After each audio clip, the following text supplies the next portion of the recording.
Hey guys, what is up? Super K-Man Rocks here, and we are here for my LEC week number 5 overview and analysis video here in the spring split. We are over halfway done with spring at this point with the regular season, and that means that the standings are really starting to break down, and there's no more room for error for a lot of these teams. They need to figure out what exactly they want to do now and start to get going, because we're running out of time for a lot of these teams that are kind of up and down in the middle of the standings. The top of the standings is still very much in flux for where these teams are going to land, and I think this week is going to be a big determiner in that fact. So let's go ahead and check it out. I'm super excited. I know you guys are as well. If you are, let me know down in the comment section below. What did you expect from the 6 best of 3s that we're going to cover over today? I'm curious to know your thoughts and opinions on whether or not they lived up to the expectations, but without further ado, let's get into the content, shall we? If you are new here, what we are going to do is go series by series, talking about the advantages and disadvantages that each team was able to generate. I'll be giving a player of the series and a dud of the series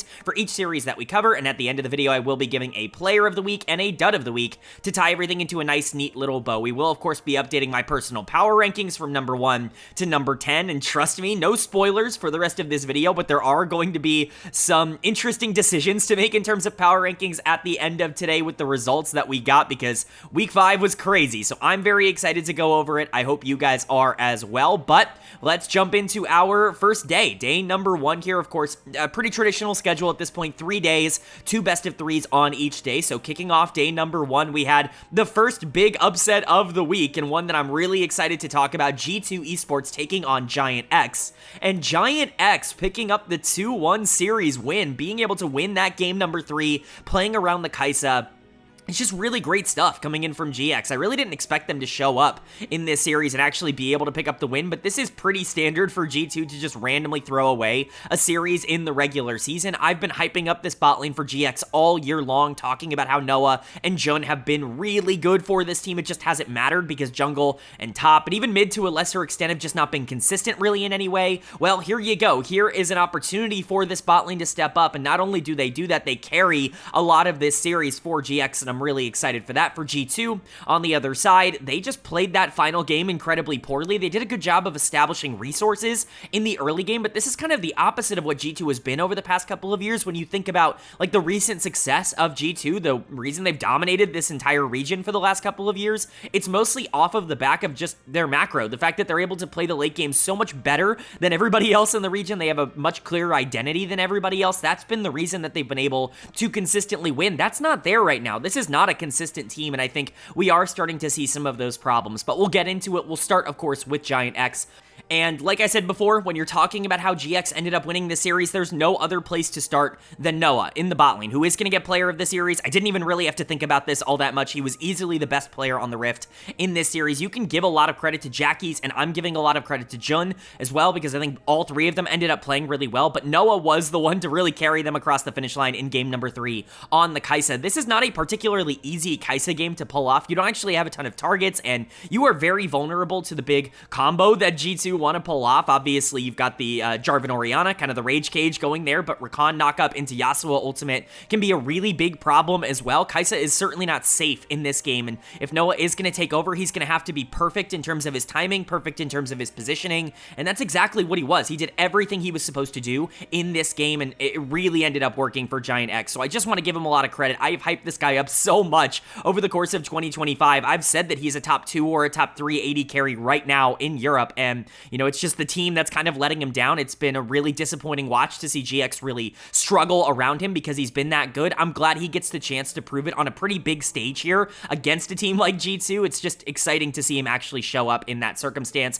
Jun has been, also a top 2, top 3 support, or, top 2, top 3 player in his role in the league, in my opinion. There were some ups and downs in this series. I don't think it was quite as consistent as maybe what Noah was in terms of his lane partner, but the Poppy in particular in game 3 was great. I love seeing Jun on playmakers like he was on with the Nico in game number 1. We're seeing Nico rise in popularity in basically every region around the world right now, and I think it's just because of the consistency of the engage. But again, this 2v2 is awesome, and if you want a place to look at for GX to kind of feel better about them moving forward, it's definitely the fact that Noah and Jun are actually just able to outplay a lot of really good bot lanes here, because that's just how good they are themselves. They're in that upper tier.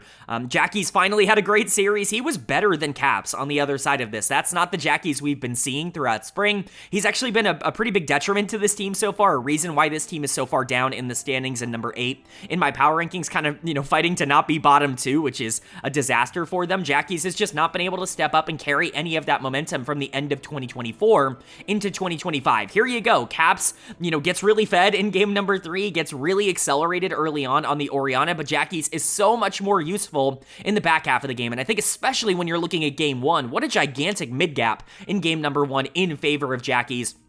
You just need to see him be able to have those, big moments, the upside plays that really separate him from a lot of the players that were kind of around his skill level, in my opinion. That's the upside that we kind of thought Jackies had to turn into one of the best mid laners in the entire league. Because if you can play games like this, you just have to draw it out more consistently, and then all of a sudden you are, looking at a top 2, top 3 player. Because this was astounding. Lot and Isma have been awful over the course of spring, but they were more than fine in this series. I think I would make the argument that Lot was the better top laner. This more so felt like beginning of winter Lot, which is a good sign, and Isma certainly wasn't a problem. Some good facilitation from him. I'm glad to see him on more, we'll say easy to execute champions. Things like Sejuani and Wukong, I think, definitely fit GX's mentality a bit easier, but this bot lane really is the carry of the team, and for G2, on the other side, they had it. They honestly should have won this game. And they probably should have won this series. I'm not saying that it was free or anything like that, but they misplayed and they got outplayed by GX. They just had a situation where they brought this to a 5v5 and they didn't capitalize on a lot of the gold that they were able to generate. And it's the G2 players that really let the team down here.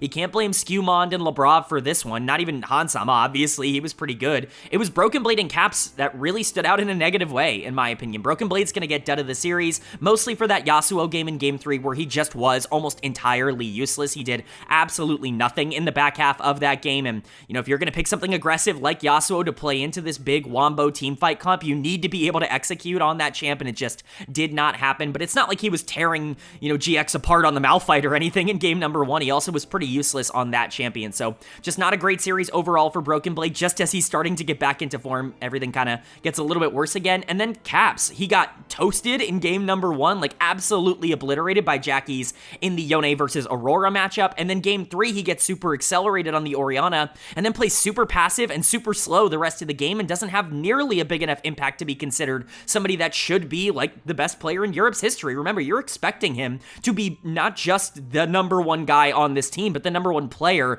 in the league, and with as much gold and as many resources as he had, to not see that performance from him, it's very disappointing. We saw, Hansama step up here. I think Skewmond was totally fine in this series, was certainly not the problem, even if he is going into what is likely the weakest jungler in the league. Labrov, I think, had some good engages, even if he was over-eager.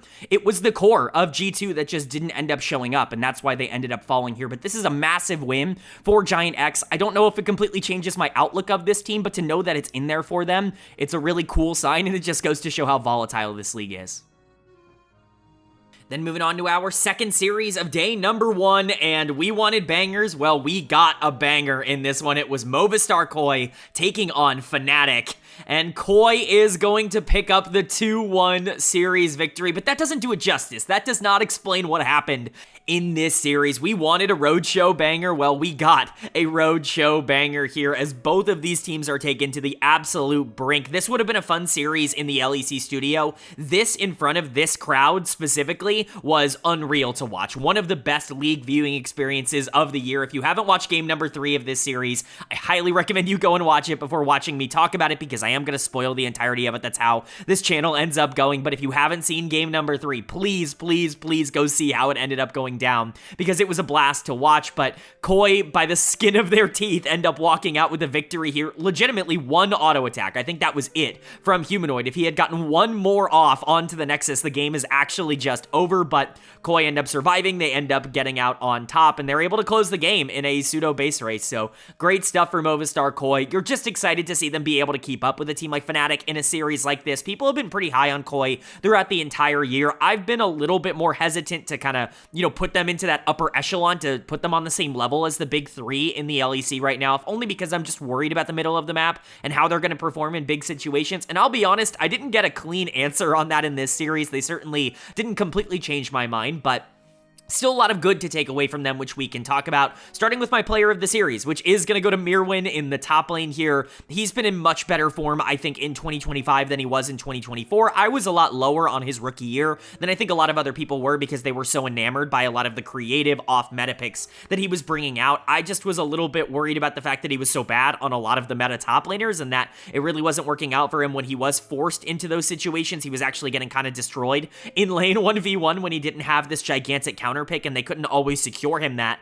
in draft. It's something that he's worked on a ton over the course of the offseason, and that's become abundantly clear. His Mbessa is actually pretty good now. It's really solid in terms of the laning phase, and he knows how to take over in the back half. Oscar Rinnan getting that Wukong flexed into him in game number 2 didn't necessarily work out, but it's really the Gwen he's getting this player of the series for, and it's not like that's a bad thing. Him being able to dominate games on Gwen is a really good sign. This is the kind of champion you need to be great on if you're going to be a great top laner in this meta in particular, because Gwen can really affect the map in a lot of different ways. Her laning phase is much better now than it's been throughout a lot of that champion's life, and I'm just excited to see that Mirwin can come out here and just like pop off in game 3. I think he was like 11-1 and something in game number 3 on the Gwen. Just really, really awesome stuff. Oscar Rinnan's been in great form on the other side of this as well, but Mirwin was better today as a top laner, and especially when it really counted, he stepped up. I do want to shout out Elyoya as well. We're going to talk about the middle of the map here for Movistar, as you can see in terms of the graphic up on your screen, but Elyoya was very good throughout this series. Maybe not so much on the Nefiri in game number 1, but the Sejuani was excellent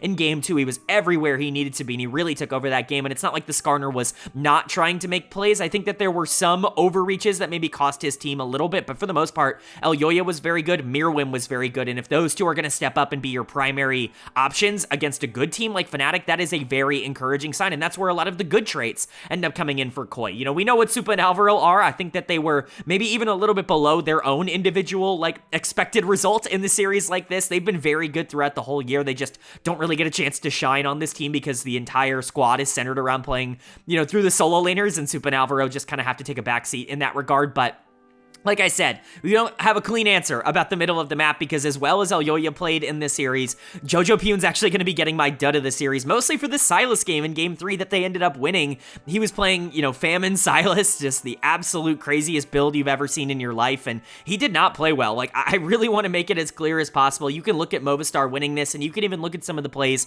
that Jojo made in team fights and be like, you know, maybe it wasn't really all that bad. Maybe he's overreacting. You know, the KDA is really not all that bad.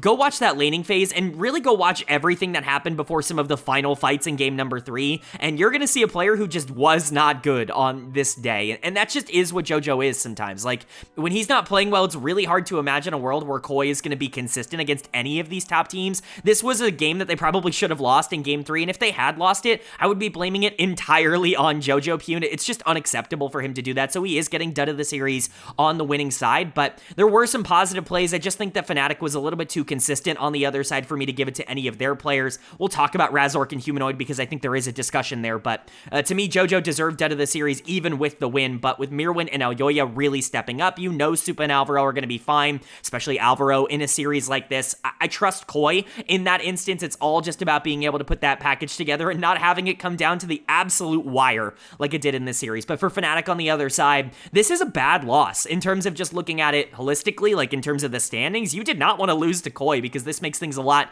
more interesting for you. You're very happy that G2 lost earlier today, but Fnatic really have to rebound, and that makes their matchup with G2 a lot more interesting later on in the week. But talking about what exactly happened in this series, I think unfortunately for them, they had this in the palm of their hand. They were playing around upset in a strong way in the way that they normally do. Mickey X, I thought, had a really great series being a primary playmaker for Fnatic, but they just barely didn't have the firepower to be able to overcome KOI. When you're talking about game 2, it's a little bit more straightforward in terms of how they ended up losing. Razork got really out-jungled and didn't have pressure on the Xin Zhao. He's already a jungler, like, as a player, stylistically, that struggles when he doesn't get tempo, and especially with that champion, it's really difficult. I think a lot of the top lane picks didn't end up working out. Fnatic, I think, wanted to try to get ahead of the curve in terms of the lane matchups for Oscar Rinnan, but the Warwick in game 1 might have been okay. The Wukong in game 2 just was not good enough, and Chase was not nearly as good as the Gwen on on the other side in game number 3, which I think was a pretty big problem. Humanoid had a couple of problems this game as well, just being a little bit too far forward, and again,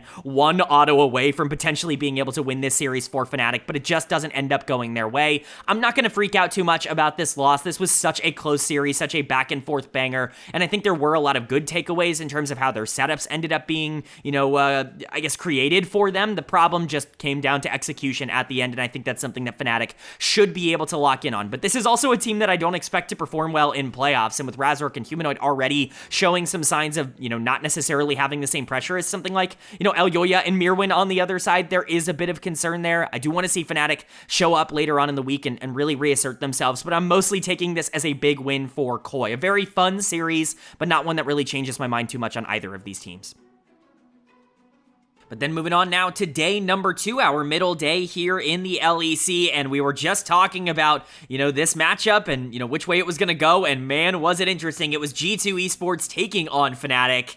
And Fnatic is going to pick up the 2-1 series win. We're going the distance in all of the series this week, it would seem, but we said Fnatic needed to show up against G2. Both of these teams, after day number 1, really needed to come out here on day number 2 and prove that they could bounce back from that performance. Fnatic was able to bounce back from that. I've got some real concerns about G2. We've just kind of been on this thought process all year long that this team is going to figure it out, that they're going to be able to get there, but this team is clearly worse than they were last year. I don't even think it's really debatable. There are a couple of avenues that they've gotten worse in, but I think for the most part, their macro is bad. Like, it's just not very good. They don't play the mid games very well, and I think without superhuman efforts coming in from Caps, all of a sudden this team looks a lot more mortal, especially domestically, and, I see a lot of memes about, G2 gets into a stadium now, and then they play like it's an international performance, and, obviously it's a pretty funny running joke, but G2's problems are more widespread than that. There are real underground and deep-rooted issues with how G2 is playing the game, and I think it's really becoming an issue. And for Fnatic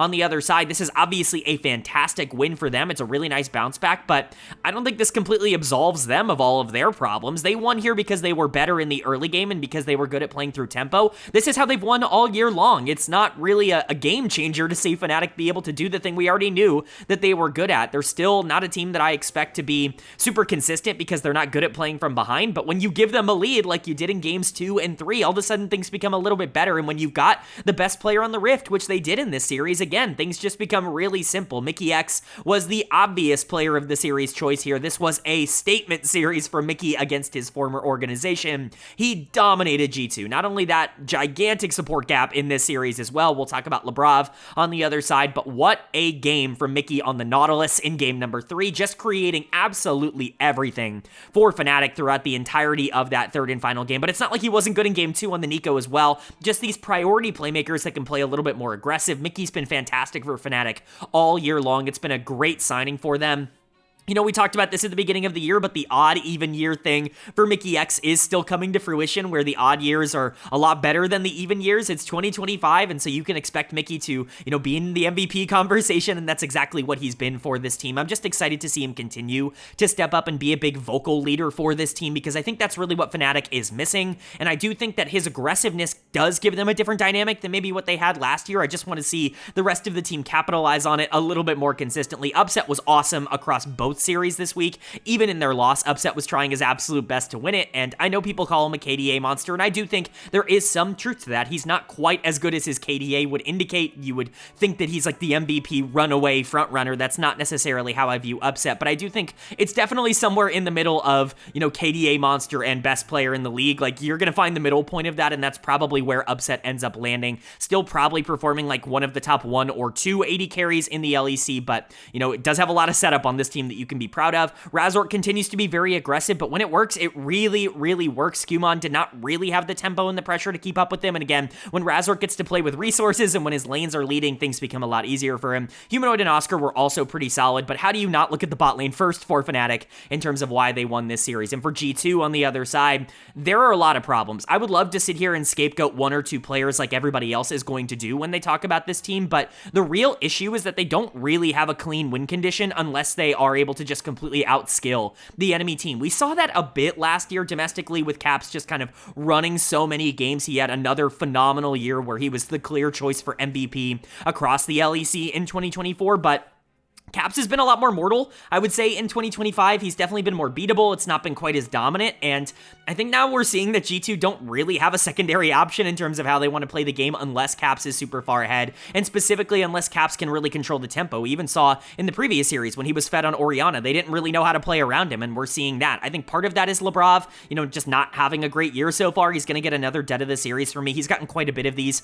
over the course of this year. The support gap in this series was pretty massive, but I also do think we are getting to the point where we're scapegoating, players a little bit too much on G2. I don't think this is just a Labrov problem, nor do I think it's like a Skumond or Broken Blade or Caps or Hansama problem. I'm not trying to say that one player is dragging this team down. I certainly do think that Labrov coming in and replacing Mickey has not been the upgrade that they were looking for, and, Labrov was better than Mickey last year. I understand the idea behind it, but it's certainly not been what they expected, and I do think that players like Skumond and Broken Blade played really bad in this series. Broken Blade continues to be a complete non-factor, but G2's macro, which they were so good at in 2024 and 2023 throughout the past couple of years where they've just been able to dominate a lot of teams domestically, they don't have a lead on these other teams in that regard anymore. It feels like they don't really know what they want to do in the mid game nearly as clearly. Part of that is probably a rookie jungler coming in, part of that is bad synergy, and part of that is Caps not being as fed every single game as maybe he was last year. But all of those things combined kind of turn G2 into a good, not great team, and that's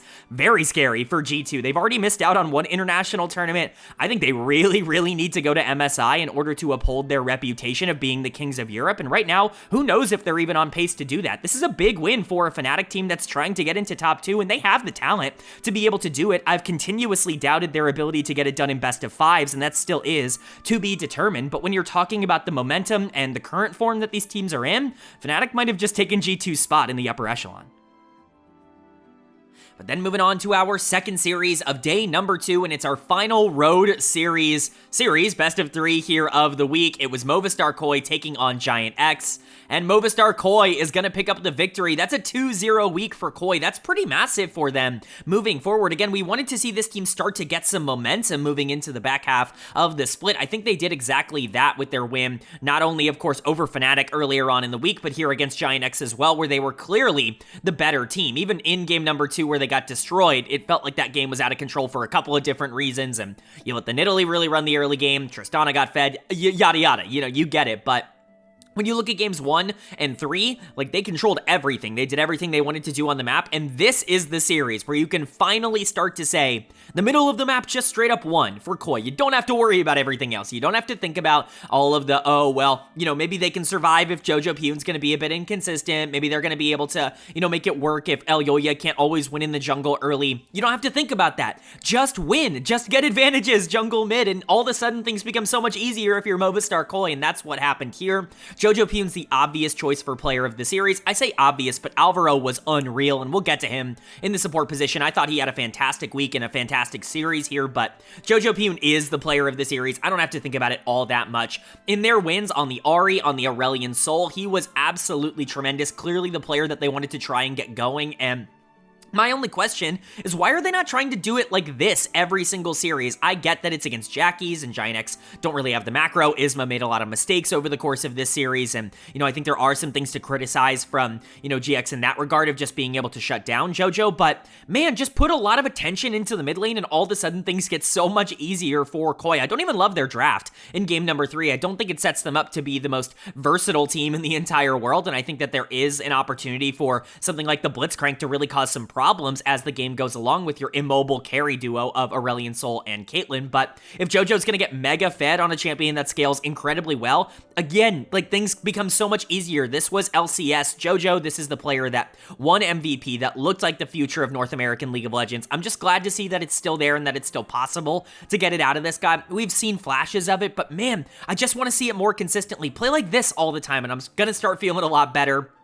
Again, I want to point out Alvaro. There was a really big support gap in game number 3. I think the Blitzcrank is in a pretty decent spot to take over that third game, but Alvaro made it impossible for Jun to be able to step up and play the game really in any way. He was awesome. I'm just such a big fan of how Alvaro plays the game, and I think he doesn't get talked about enough. He's starting to go a bit under the radar. Supa's in that category as well. I don't think Supa's been as good this year as he was last year, but this bot lane is still one of the better ones in the league, going up against Noah and Jun, another bot lane that I think is underrated at the moment. But, KOI's bot lane was better, and I think that that really was a big difference maker. Mirwin had a great week overall. Again, he just looks so much better on things like Mbessa than he did at any point last year on like Cassante when he was really spamming that. I'm just excited to see that the progression that Mirwin made is sustainable. Elyoya was mostly a facilitator in this series, and I think that's what you're going to get out of him in the best case scenario when you're thinking about how this team wants to operate. You've got carries, top lane, bot lane, and in the mid lane. Elyoya can step up and play Vi and can play, even the Maokai in game 2, even if it didn't work out, but the Xin Zhao in game number 3. You don't need him playing,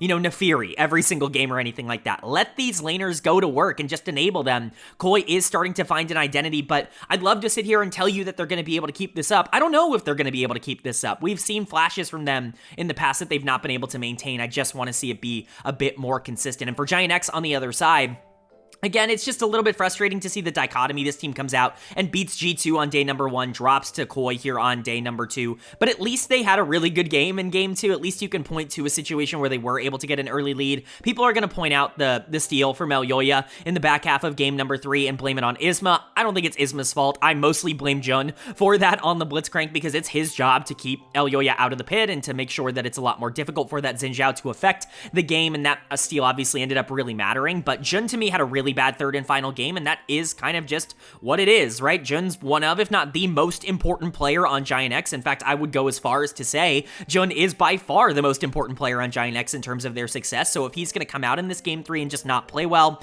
it's going to be a lot harder for them to be able to come out on top and win, and that was unfortunately the reality. I also hate Zeri plus Blitzcrank. I think that that's just a bot lane that I don't like. I think if you're going to pick Zeri in this meta, you need an Enchanter. You need some sort of facilitative tool. I don't really like Zeri plus Engager. I certainly don't like Zeri plus like primary playmaker. At least put Alistair or Nautilus or something down there with the Zeri to set her up. I think the Blitzcrank is just not my speed in terms of how things work with that champion, but Jun didn't even pilot it well, and so there's not even a ton to talk about in that regard. Isma did have some struggles, but for the most part, I think his problems are going to get overstated because the community already knows that he's not very good. Noah and Jackie's were fine. Jackie certainly was not as good as he was in that first series playing against Caps, but JoJo stepped up today, so you can't really blame him. And Lot was not as good as Mirwin, but that was also to be expected. GIANTX more so performing how we expected them to in this series, but if KOI's going to show up and actually play their brand of League of Legends at a high level, that's going to be one of the best teams in the LEC. And with G2 kind of struggling, we already saw them beat Fnatic.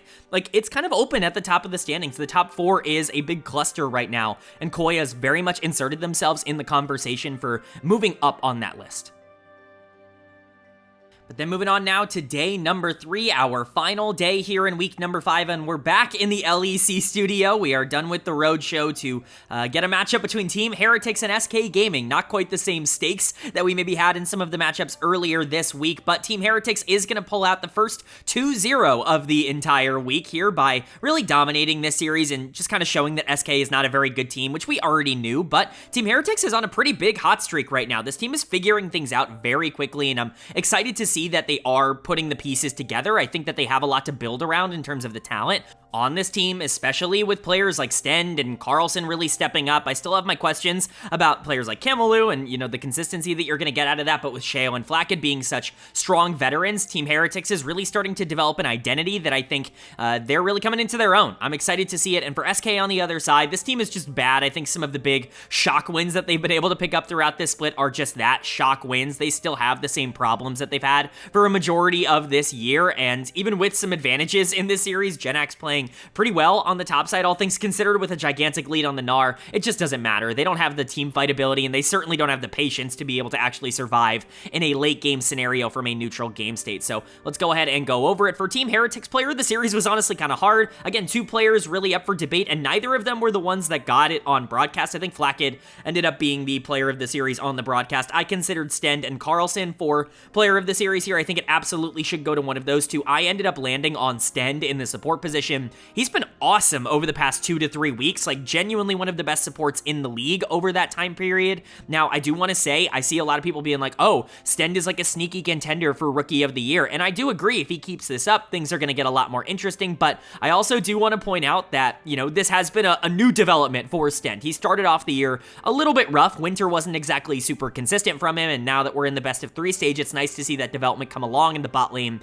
really start to step up. But, you know, we do this, generally speaking, in the LoL community, especially when you look at social media, where people just look at the last 2 weeks or so of games and they go, that's who that player is, and just completely forget anything that happened before that. I'm going to try and understand that Sten's, you know, schedule has maybe not been as difficult over the past couple of weeks, and that going into someone like Loopy is going to give him more advantages than maybe going into some of the top teams in the league. But at the end of the day, getting Dove as Braum and being able to outplay it and generally creating a lot of havoc on the map, it's a good thing. Like, I'm not trying to put down Sten. This is a player that I really raved about in my off-season grades video when Team Heretics picked him up. I thought Vitality absolutely should have kept him as their starting support, but he ends up coming over here, and he really is coming into his own. He's been very, very good over the past couple of weeks, but of course I also considered Carlson. I ended up going away from Carlson mostly because of the laning phase here. GIANTX ends up getting a pretty big lead for SK on the other side of this. He just can't really do anything about it. Carlson, even at a gold deficit, ends up absolutely decimating the back end of this game on the Aatrox World Ender. I think is a pretty apt name for how he absolutely obliterated SK, but again, if he had been a bit more consistent in the 1v1 in lane, I think I perhaps maybe would have given him player of the series. It just is the way that it is. Broadcast gave it to Flackid, and I'm certainly not going to be super against that. I'm a big Flackid defender. In fact, you know, this bot lane is a bot lane I've really gone to bat for quite a bit. I've said that a lot across this video, but a couple of bot lanes that I really have, you know, died on a hill for here in the LEC, but Flackid's a player I really like. I just don't think he was the most important player in this series. Sten was more important in my opinion. Carlson was more important. Sheo was my player of the week for the entirety of week number 4. Trust me, I'm going to bat for Sheo quite a bit. The only player on this team that I haven't really hyped up all that much and talked about in a hugely consistent, like, positive manner is Camelou in the mid lane, but he's going into Reeker, who was awful in this series, and so even he was able to generate a pretty big lead here. So for Team Heretics, it's just a good look. This team is finding its form right now, and who knows, this might be the 5th best team in the LEC. I think that that's a pretty realistic outcome. The difference between number 5 and number 8 in the LEC right now, to me, is just not very wide at all. BDS, Vitality, Heretics, GIANTX, they're all really fighting it out for those spots. Only 2 of them can end up making playoffs, and so it's going to be a race, but Heretics have put themselves in a great position to be in the lead in that race. And then for SK on the other side, this team's actually bad. Like, let's not try to overreact to some of the series wins that they've been able to pick up. They are not good at all. And, you know, I think there are some positive takeaways. I think GIANTX was good in game 2. He got a huge lead on Gnar, and they had absolutely no idea how to play around it. But this continues to be the same problem that GIANTX has had individually all year long, where he gets a big lead in the early game and doesn't really know how to transition that into being useful in team fights. It's always been his biggest problem as a player, and it continues to be a problem here. You know, Bukata and Kadui, the new additions, they weren't the biggest issues, but they also weren't solving a lot of problems. Kadui, in particular, I don't think played all that well in this series, but it's Reeker and Loopy that are just so outclassed at the LEC level that it's becoming even clearer. Reeker's had a couple of games every once in a while where he looks all right, but, you know, Loopy has just never looked good. He's done of the series once again. This is the single worst player in the LEC, and I don't even think it's all that close. We absolutely lambasted this decision to bring Loopy in on this channel in the offseason, and especially once you benched Rahel, this has just gotten worse and worse and worse. You have to get rid of Loopy. There has to be someone else out there to bring into the support position. Benching Rahel and not benching Loopy just absolutely blew my mind, and it continues to really be an issue for SK. He's not only the worst support in the league, he's the worst player in the league, and I think at this point there's no other decision. But Reeker losing in the mid lane, you know, Bukata and Kadui not really coming in and, like, leveling up the team, and GIANTX having all the gold and not knowing what to do with it in the late game, that's a pretty bad recipe for success if you're SK, but no surprises. Like, we're not shocked by the outcome that happened here. This is the SK we know and the SK that we don't really love, so they're gonna probably stay at number 10 in my power rankings, but it's another nice win for Team Heretics. They continue to be on the up and up, and I just hope that they're going to be able to, you know, keep that arrow moving in a positive direction. Things have just gotten better game over game, and especially with players like Sten and Carlson, if they're going to actually be above average players in their role right now, you know, what we were hoping for from the end of the year from Team Heretics, yeah, they absolutely could be a top 4 team, and certainly a team that competes to make playoffs in top 6. But that's going to bring us to our final series of the week here, our second series of day number 3, and it's Team Vitality taking on Team BDS, a very big clash for the standings, and Vitality is going to get a gigantic 2-1 series win. It all comes down to one final fight in the back half of the game, and the player who has been inting the entire series up until that point, Niski, in the support position, comes up absolutely huge with a big Nico ultimate to decimate BDS to end this series, and and to get Vitality their win. It's obviously huge for Vitality. We just talked about the ramifications of making sure that you are within the top 6. Both of these teams are fighting it out for being in that top 6, for a top 6 spot, and for Vitality to pick up a big win here so close to the end of the split, it really does change the trajectory of where both of these teams are going. But BDS have to feel so hard done right now by how they ended up playing, because they played really well. Paris had an unreal series, and he absolutely deserved to get player of the series for Ice. Was great as follow-up. I think Nuke continues to be a really big positive. Even 113, I think, was making a ton of nice plays. Unfortunately for BDS, they got caught in a moment that they couldn't, and they had the worst player on the Rift, and that combination of things leads to a 1-2 series loss. But for Vitality, a lot to talk about. There is a lot to digest. Broadcast ended up giving player of the series to Niski. I get it. Like, trust me, I understand. He made the biggest play in the biggest moment in this series, but I just can't, in good faith, give player of the series to Niski when he completely fed the entire series up until that point. Even the Nico game was not good at all. He was horrendous on Nico outside of one crucial ultimate, and so he's not going to be my player of the series. I just can't justify it. It's going to go to Knock on the top side because he was better than Irrelevant throughout the entire series, and this is me taking game 1 into account as well on the Rumble, where he was absolutely able to dominate BDS. Irrelevant stood no chance in this matchup in terms of current form. Irrelevant's right up there with any other top laner for being the worst in the entire league right now, whoever you want to put near the bottom of that list, especially with bad teams having pretty decent top laners. I think, Adam is obviously very defendable. GIANTX, I think, is at least good in lane. Irrelevant might be the worst top laner right now in the LEC, and that's not a good sign. Knock took full advantage of it. The Rumble in game 1 was excellent. The Aatrox was still very big in game number 3, and he absolutely decimated Irrelevant in terms of how he played out the early game. That Renekton never really was able to get off the ground, but it's more of the same with Knock. He's so mechanically talented, and he is able to get big leads 1v1 in the early game. It's all really about conversion. The big problem for him is he gets caught so much in side lanes because he's so aggressive as a player. He doesn't really have an ounce of macro in his body. It is getting a little bit better, especially because I think there's more responsibility with Niski being here instead of Hylissang in the support position. But, he's definitely going to be a player where you get him resources, you get him a lot of gold. He's going to be able to take over because he is just mechanically superior to a lot of players at this level, and we saw that here. I do have to shout out Niski, obviously, because he did make the big play, but man, he could have gotten both player and dud of the series if you really wanted me to, kind of say that. I think Niski, for the most part, outside of Irrelevant, was probably the worst player on the Rift for most of this best of 3, most of the games here, both, game 2 and game 3, but at the end of the day, all it takes is one big ult and to really change the game and to really open things up. He's not been very good as a support, in my opinion. I still think this has been a massive downgrade from Hylissang in terms of what this team is getting, but big plays are big plays, and that's what they got. Carzzy is starting to stabilize again. I think he has really struggled to play with Niski. Niski's awful in lane. Like, he is genuinely one of the worst supports in the entire league in terms of the 2v2, and I think that's hurt Carzzy's ability to generate early leads. He's still a great team fighter, but doesn't have the resources he normally would. Linsas and Chayak were also fine here. Nuke was definitely better than Chayak on the other side in terms of what he was able to generate on his own, but top lane ended up winning, and then Carzzy stepped up to be that secondary carry in terms of damage, and that's enough for Vitality, because BDS is not a clinical team, and like I said, it doesn't matter that Paris had maybe his best series in the LEC so far. Paris played out of his mind. It doesn't matter that Ice and Nuke as a carry duo did everything they were supposed to do in this series. Irrelevant was unplayable on the top side, and he continues to be a horrible top laner for this team. I'm not going to mince my words. An absolute albatross for BDS throughout this entire year. He is dragging them down at the current moment. If they had an average top laner, I think this team is clearly the 5th best team in the LEC, but they don't. They have one of the worst, if not the worst, in the entire league, and that makes it unplayable in a lot of instances. I've tried to give Irrelevant the benefit of the doubt and say, like, okay, well, he's going up against good top laners regularly. You can't be getting gapped by Knock.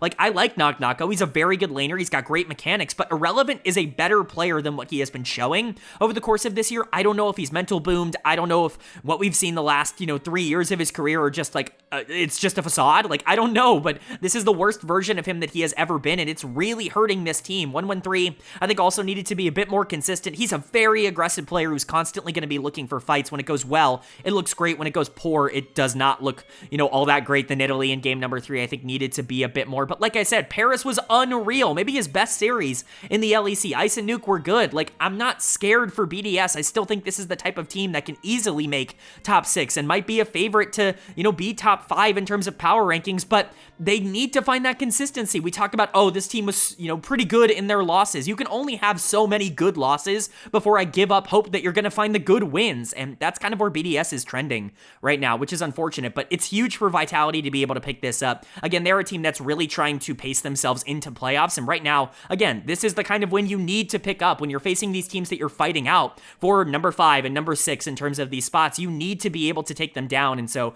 this is a big win for Vitality, and they really came up clutch.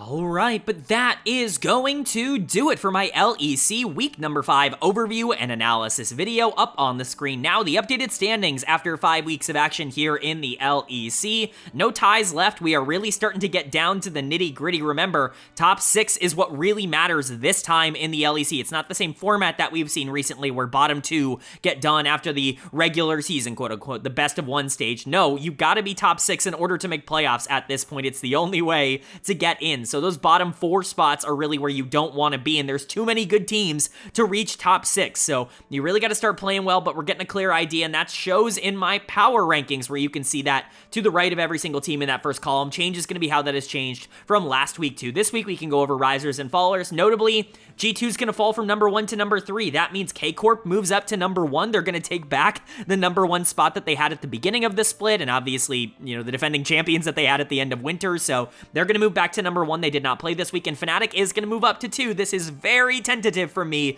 because I still don't believe in Fnatic nearly as much as a lot of other people do in best of 5s, but they look too good this week, and I just can't trust G2. Their issues permeate a little bit too deeply for me to fully believe in the roster at this point, and I can hear you. I already know what I'm going to get comments on when it comes to the power rankings. You think I'm dumb and stupid and ridiculous for keeping Movistar KOI at number 4. That's going to be the thing that makes a lot of people upset. I'm sorry. I just don't believe in this team a ton. I get that their wins this week were fantastic, but the win over Fnatic was lucky, to say the least, in terms of how Game 3 ended up going, because JoJo didn't really show up, and, in terms of the base race, they really didn't have a lot of pressure to be able to win that. They probably should have lost that game in terms of how the Nexus ended up surviving. But even outside of that, their big win that really stabilized them was over GIANTX. And yeah, again, like GX beat G2 if we're going to do the transitive property, but GIANTX has not looked great across this year. They're certainly not consistent. I don't think they put up the biggest fight against a lot of the other teams, and so I still need to see a lot out of KOI. If JoJo Pyun doesn't regularly start winning in the mid lane, this team is going to sit at number 4. That's just the reality